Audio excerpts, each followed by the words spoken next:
Hello everyone, welcome to Target for IQ channel. My name is Advocate Payal Jain and the lecture of today is neither law based nor GK based. Today we are going to talk about a topic of English grammar which is very important and asked in some of the state judiciaries like Rajasthan and Bihar. In Bihar basically it is asked in pre and main as well. The topic is very general.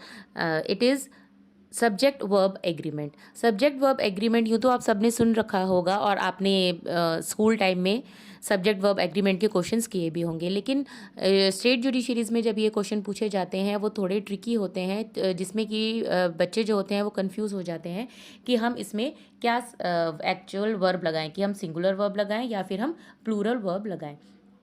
तो इसी confusion को दूर करने के लिए ये video आपके लिए खास बनाई गई है, जिसमें कुछ सेंटेंसेस हैं जिससे कि आपको थोड़ा कन्फ्यूजन दूर होगा. वैसे जो सब्जेक्ट वर्ब एग्रीमेंट है इसके रूल्स बहुत सारे हैं, तो मैंने कुछ कवर अप करने की कोशिश की है. सब्जेक्ट वर्ब एग्रीमेंट स्टार्ट करने से पहले कुछ सब्जेक्ट और वर्ब की हम बात कर लेते हैं. जैसे कि जब आपका सब्जेक्ट है वो इन प्रोनाउंस से स्टार्ट होता है, जैसे कि आई यू वी दे, तो हम यूज़ करते हैं एम और आर. आई के साथ एम और बाकी सबके साथ ये आर. उस ऐसे ही अगर ही शी इट की बात करें तो उसके साथ इज़. फिर नेक्स्ट आप देखिए, आई यू वी दे के साथ हम डू यूज़ करते हैं, ही शी इट के साथ डज यूज़ करते हैं, सिंगुलर के साथ हम डज यूज़ करते हैं. सिंगुलर सब्जेक्ट सिंगुलर वर्ब यानी कि DOES. ऐसे ही जब आप आई यू वी दे है तो इसके साथ हम हैव यूज़ करते हैं और ही शी इट सिंगुलर है और इनके साथ हम हैज़ यूज़ करते हैं. ऐसे ही लास्ट स्लाइड में देखिए, लास्ट जो इसका बॉक्स बना है उसमें आई यू वी दे के साथ हम वर्ब की फर्स्ट फॉर्म यूज़ करते हैं और जब सिंगुलर आपका सब्जेक्ट हो जाता है तो हम उस वर्ब के साथ एस या ES का यूज़ करते हैं, तो स्टेम का स्टेम्स हो गया. ऐसे ही अगर राइट है तो राइट का राइट्स हो जाता है और रीड है तो रीड्स हो जाता है. ठीक, तो अगर आपको ये बेसिक रूल अगर पता होंगे टेंसेस के तो आप सब्जेक्ट वर्ब एग्रीमेंट बहुत अच्छे से कर सकते हैं. तो चलिए इसका फर्स्ट क्वेश्चन अब हम स्टार्ट करते हैं. फर्स्ट क्वेश्चन जो है इसका वो ये कहता है कि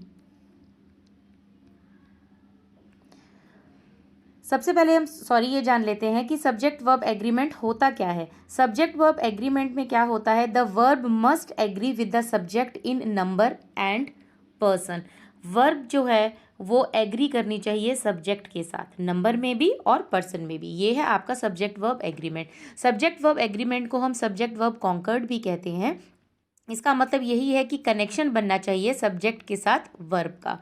तो हम इसका पहला क्वेश्चन स्टार्ट करते हैं. पहला क्वेश्चन जो है आपका, जो पहला सेंटेंस है वो ये कहता है कि most of her family dash in Bhopal. Family जो है आपका क्या है, एक कलेक्टिव नाउन है. तो जब आप फैमिली कलेक्टिव नाउन के तौर पर यूज़ करते हैं तो हम जनरली जनरल रूल्स का ये है कि हम सिंगुलर वर्ब लगाते हैं. यानी कि अगर लिखा होता सेंटेंस में कि हर फैमिली डैश इन भोपाल, तो आपका आता हर फैमिली लिव्स इन भोपाल. लेकिन यहाँ पर फैमिली की बात नहीं की गई है, यहाँ पे बात की गई है मोस्ट ऑफ हर फैमिली, यानी कि मेंबर्स की बात की गई है. तो मेंबर्स जो है दे आर क्या है, वो आपके प्लूरल हो गए, है ना. प्लूरल आपका ये सब्जेक्ट हो गया बेसिकली. तो इसके साथ जो आपकी वर्ब आएगी वो भी आपकी प्लूरल होगी. तो इसमें आएगा आपके साथ आपका जो ऑप्शन है वो इसमें है correct, B, live. Most of her family live in Bhopal. Next question, the number of members present at the meeting dash 18. यहाँ पे पूछा गया है कि मेंबर्स की जो संख्या प्रेजेंट थी मीटिंग में वो 18 थी. तो यहाँ पर आप ध्यान रखिएगा, द नंबर ऑफ का मतलब होता है की संख्या, और अगर अ नंबर ऑफ लिखा होता तो उसका मतलब होता है कई. तो द नंबर के साथ अगर आपका प्लूरल नाउन है, जैसे कि इसमें मेंबर्स है, तो आपका सिंगुलर वर्ब लगेगा, और अगर आपका अ नंबर के साथ प्लूरल नाउन है तो आपका प्लूरल वर्ब लगेगा. जैसे कि आप अ नंबर का एग्जाम्पल देखिए, a number of customers dash complained about it. तो इसके साथ अ नंबर आ गया तो हम इसका प्लूरल वर्ब यूज़ करेंगे हैव, और द नंबर ऑफ और साथ में प्लूरल नाउन है तो हम उसका सिंगुलर वर्ब यूज़ करेंगे. यहाँ पर सिंगुलर वर्ब आप देखिए कौन सी है, ना आर है, ना वर है, ना हैव बीन. तो इसका करेक्ट ऑप्शन है A, was. The number of members present at the meeting was 18. Now third, the majority of the players dash below the age of 20. Players की ज़्यादातर जो मतलब मेजॉरिटी जो है, ज़्यादातर जो प्लेयर्स हैं वो 20 के नीचे हैं। तो यहाँ पर हम प्लेयर्स की ना बात करके उनकी मेजॉरिटी की, ज़्यादातर की बात कर रहे हैं हम यहाँ पर। तो यही होता है कि सिंगुलर वर्ब के इसमें हम सिंगुलर वर्ब यूज़ करें या प्लूरल यूज़ करें। ठीक है, तो मेजॉरिटी एक आपका एक प्लूरल है, तो इसके साथ हम यूज़ करेंगे आर, मेजॉरिटी ऑफ प्लेयर्स की, ज़्यादातर प्लेयर्स। और प्लेयर्स जो हमारा सब्जेक्ट है इसमें वो मेजॉरिटी पर ध्यान देना है आपको, ना कि प्लेयर्स पर ध्यान देना है। ठीक है, प्लेयर्स के साथ भी प्लूरल ही लगेगा यहाँ पर, लेकिन हम जब मेजॉरिटी की बात कर रहे हैं यहाँ पे, तो ना कि आपको प्लेयर्स के, तो आपको यहाँ पे ध्यान मेजॉरिटी पे देना है कि ज़्यादातर, तो इसके साथ क्या लगेगा, are. Next, 7 years dash a long time to spend away from your family. 7 साल का जो टाइम है वो बहुत बड़ा होता है अपनी फैमिली से दूर रहने के लिए। तो यहाँ पर अब आप ध्यान रखिएगा, जब हम टाइम को डिस्टेंस मनी के हिसाब से, ईयर्स को जब हम टाइम डिस्टेंस मनी के हिसाब से जब हम इस प्रकार मेजर करते हैं, तो हम कैसे यूज़ करते हैं, यहाँ पे हम ईयर्स नहीं यूज़ कर रहे कि 1 year 2 year 3 year 4 year, हम यहाँ पर ये 7 साल की को एज ड्यूरेशन और पीरियड ले रहे हैं। तो इसके साथ जो आपका, तो एक 7 years जो हो गया वो एक तरीके से सिंगुलर हो गया, तो आपके साथ इसकी जो वर्ब आएगी वो भी आपकी सिंगुलर होगी, यानी कि इज़। ठीक है, इसका करेक्ट ऑप्शन है A, is. 7 years is a long time to spend away from your family. Next, 5th sentence की बात करते हैं। The statistics dash that the crime against women has gone up. Statistics दो होते हैं आपके, एक स्टैटिस्टिक्स आपका सब्जेक्ट है और एक स्टैटिस्टिक्स यहाँ पे जो बात की गई है वो फिगर्स, यानी कि आंकड़ों की बात की गई है यहाँ पे। तो जब आपका स्टैटिस्टिक्स अगर सब्जेक्ट के तौर पे पूछा जाता है, तो सब्जेक्ट वो एक है, अगर एस लग गया इसका मतलब ये नहीं है कि वो प्लूरल है, ये सिंगुलर ही है। तो सब्जेक्ट के साथ सिंगुलर सब्जेक्ट के साथ आपकी यहाँ पर आती फिर सिंगुलर वर्ब की, statistics is one of my favourite subjects. लेकिन यहाँ पर बात की है स्टैटिस्टिक्स, आंकड़ों की बात की गई है, that the crime against women has gone up. तो स्टैटिस्टिक्स, आंकड़े जो है यहाँ पे एक प्लूरल नाउन है, तो यहाँ पे आपकी प्लूरल वर्ब यूज होगी। तो करेक्ट ऑप्शन है इसका show, the statistics show that the crime against women has gone up. 6th sentence की बात करते हैं। 6th सेंटेंस कहता है आपका, a variety of dishes serve to them. Variety का क्या मतलब है, तरह तरह की।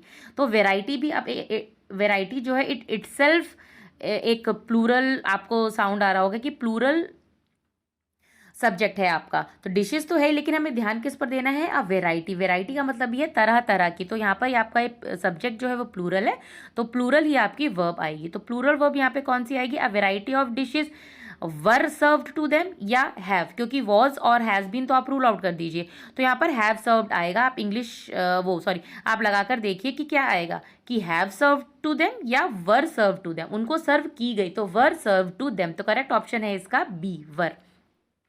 7th की बात करते हैं हम। Half of the employees dash on leave today, कि जितने भी एम्प्लॉयज़ हैं उसमें से जो आधे हैं, आधे किस पर हैं, आज छुट्टी पर हैं। तो एक फ्रैक्शन की बात कर रहे हैं, यहाँ पर हम एक भाग की बात कर रहे हैं।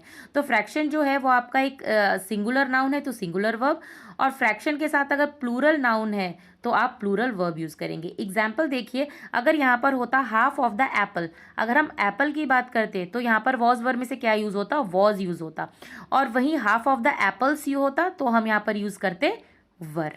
तो इसमें यूज़ होगा आपका हाफ ऑफ द एम्प्लॉयज़ की, जितने भी एम्प्लॉयज़ हैं उनमें से उनके आधे। तो एम्प्लॉयज़ क्योंकि यहाँ पर आपका प्लूरल नाउन है और साथ में फ्रैक्शन की बात की गई है, तो प्लूरल ही आपका वर्ब आएगा। तो आपका सही ऑप्शन है बी, आर, क्योंकि इज आप रूल आउट कर दीजिए, हैज़ गॉन भी सिंगुलर है, वो भी नहीं होगा, और विल नहीं होता। Half of the employees will be अगर होता तो एक बार को हम कंसिडर करते। ठीक है, नेक्स्ट, तो इसका करेक्ट ऑप्शन है B, are, half of the employees are on leave today. Next, 8th, his friend and colleague dash been jailed.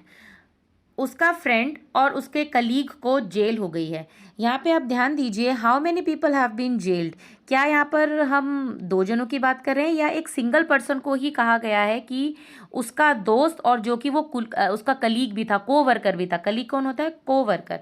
तो अगर हम जनरली एंड देखते हैं तो हम कहते हैं कि यार ये तो दो जनों के लिए यूज़ हो गया, प्लूरल सब्जेक्ट है तो प्लूरल वर्ब लगेगी।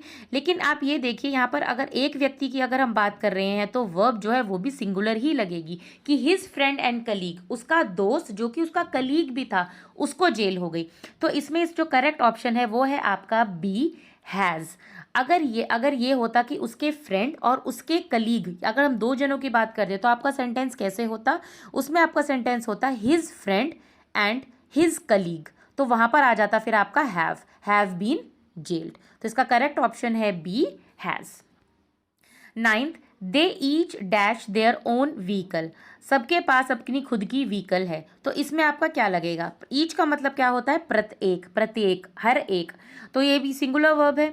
जनरली ईच के बाद आपका सिंगुलर नाउन होता है और सिंगुलर वर्ब ही लगती है, जैसे कि each student has return it, या फिर अगर सिंगुलर नाउन ना होके प्लूरल नाउन भी हुआ तो होता है जैसे कि each of the students has return it. ठीक, जब यहाँ पर इस सेंटेंस में देखिए, इस सेंटेंस में थोड़ा चेंज ये है कि पहले यहाँ पर आपका प्लूरल प्रोनाउन लगा हुआ है और उसके बाद ईच लगा हुआ है, तो यहाँ पर हम क्या यूज़ करेंगे? यहाँ पर आपका क्या यूज़ होगा? Is it option number A has, B have, C is having, या D will be have? Will be have तो वैसे भी कुछ होता नहीं है, तो इसमें आपका जो करेक्ट ऑप्शन होगा वो होगा हैव। क्या होगा? Have. They each have. General rule होता है कि ईच के बाद हम सिंगुलर वर्ब यूज करते हैं, लेकिन यहाँ पर ईच से पहले भी आप देखिए प्लूरल प्लूरल प्रोनाउन है, तो अगर प्लूरल नाउन या प्लूरल वर्ब ईच से पहले लिखा होगा तो आपके जो वर्ब है वो भी प्लूरल ही लगेगी। Next, 10th, measles dash a highly infectious disease. Measles जो है वो क्या है? एक डिजीज की बात है या बहुत सारी डिजीज की बात कर रहे हैं हम यहाँ पे? मीजल्स जो है इटसेल्फ अ सिंगल डिजीज। ठीक, तो मीजल्स अब सिंगल है तो सिंगुलर वर्ब आएगा, तो इसके साथ क्या आएगा? मीजल्स आर नहीं आ सकता, वर भी नहीं, हैव बीन नहीं, क्योंकि ये तीनों ही आपकी प्लूरल वर्ब्स हैं, तो करेक्ट ऑप्शन है इसका इज। ऐसे ही अगर डायबिटीज है तो डायबिटीज एस लगा हुआ है, लेकिन फिर भी वो प्लूरल की बात नहीं कर रहा, diabetes itself is a disease, तो इसके साथ भी आपका क्या लगेगा? इज। ठीक है, ऐसे ही जैसे मैथमेटिक्स अगर आ जाए, स्टैटिस्टिक्स एज सब्जेक्ट आ जाए, इकोनॉमिक्स, पॉलिटिक्स, इन सब के साथ हम यूज करते हैं सिंगुलर वर्ब, तो यहाँ पर इसका करेक्ट ऑप्शन है D, is. Next, 11th, writing poems dash concentration. ठीक, तो राइटिंग जो है यहाँ पर क्या है? राइटिंग से स्टार्ट हो रहा है आपका जो सेंटेंस है। ठीक, तो राइटिंग जो है यहाँ पर वो एक जेरेंड की तरह है, ये सेंटेंस जो है वो जेरेंड सेंटेंस है। तो जेरेंड क्या होता है? जब वर्ब की फर्स्ट फॉर्म के साथ आईएनजी लग जाता है और सेंटेंस की स्टार्टिंग में वो यूज़ होता है, सब्जेक्ट की तरह उसे यूज़ किया जाता है, तो वो जेरेंड होता है। और इसके साथ जो आपकी जो वर्ब होती है तो वो क्या होती है? आपकी सिंगुलर। ठीक बात है, तो when a gerund is used as a subject it always take a singular verb, ये आप ध्यान रखिएगा। तो इसमें देखिए राइटिंग पोएम्स, रिक्वायर तो आपका प्लूरल है, प्लूरल वर्ब है, और ऐसे ही ना वॉज रिक्वायरिंग आएगा, सेंटेंस में फिट नहीं बैठेगा, और ना ही डी हैव बीन रिक्वायरिंग, तो करेक्ट ऑप्शन है इसका ए, रिक्वायर्ड्स, कि राइटिंग पोएम्स रिक्वायर्ड्स कंसंट्रेशन, क्योंकि यहाँ पे हम एक प्रेजेंट फैक्ट की भी बात कर रहे हैं कि आज की भी ज़रूरत यही है कि अगर आप कुछ भी काम कर रहे हैं वैसे तो बेसिकली तो आपको कंसंट्रेशन चाहिए। वैसे जिसकी करेक्ट प्रोनाउंसिएशन है पोएम्स नहीं है, इसको पोम कहते हैं, पर जनरली बच्चे ध्यान नहीं देते, तो मैंने इसलिए पोएम्स बोला है। इसका जो करेक्ट है वो पोम्स होता है, पोम्स। अगर सिंगल पोएम की बात करें तो पोम, और प्लूरल है तो पोम्स। ठीक, नेक्स्ट अब 12th सेंटेंस की बात करते हैं। Each man and each women dash a vote. अभी इससे पहले भी हमने ईच की बात करी थी, अगर ईच लगा होता है तो हम उसके साथ सिंगुलर वर्ब यूज़ करते हैं। ठीक, लेकिन यहाँ पर आप देखिए दो नाउन को जोड़ने के लिए एंड यूज़ किया गया है। ठीक है, तो हम इसे प्लूरल मानेंगे है, लेकिन यहाँ पर क्या है? इससे भी कुछ फर्क नहीं पड़ेगा, ईच आ गया तो आपको यही देखना है, उसको सिंगुलर की ही तरह ट्रीट करना है। तो यहाँ पर इसका आपका करेक्ट ऑप्शन क्या होगा? Each man and each women dash a vote. Have को आप रूल आउट कर दीजिए, प्लूरल है, आर को रूल आउट कर दीजिए बच्चे, हैज़ और is. Each man and each women is a vote, क्या वो वोट है? जी नहीं, उनके पास वोट है। हर एक आदमी, हर एक औरत के पास एक अधिकार होता है वोट देने का, तो यहाँ पर करेक्ट ऑप्शन है B, has. Next sentence 13, the long and short of it dash that I do not want to go abroad. मतलब जैसे कि अगर किसी की कन्वर्सेशन हुई हो या कोई टॉपिक हमने जैसे डिस्कस किया हो, तो हम कहें मोटी मोटी बात इसकी ये है कि मतलब मेन बात क्या है इसकी, तो हम उसको लिए बोलते हैं the long and short of it. ये आपकी एक तरीके से हम प्रोवर्ब कह सकते हैं, ये है। तो इसके साथ क्या होगा, ये एक प्रोवर्ब है कि लॉन्ग एंड शॉर्ट ये दो चीज़ नहीं है, इसका बड़ा और छोटा मतलब क्या है, नहीं, इसको एक ही बात के लिए बोला गया है, the long and short of it. तो इसके साथ हम यूज़ करेंगे इज़। तो करेक्ट ऑप्शन है इसका बी, इज़। लास्ट सेंटेंस की बात करते हैं। सेंटेंस नंबर है आपका ये 14। I dash the ninth letter of the English alphabet. I जो है जनरली आप कैसे देखते हैं कि एक पर्सनल प्रोनाउन है जिसमें आप मैं की बात करते हैं। एग्जाम्पल के तौर पे जैसे कि आई एम अ टीचर या फिर आई एम अ स्टूडेंट।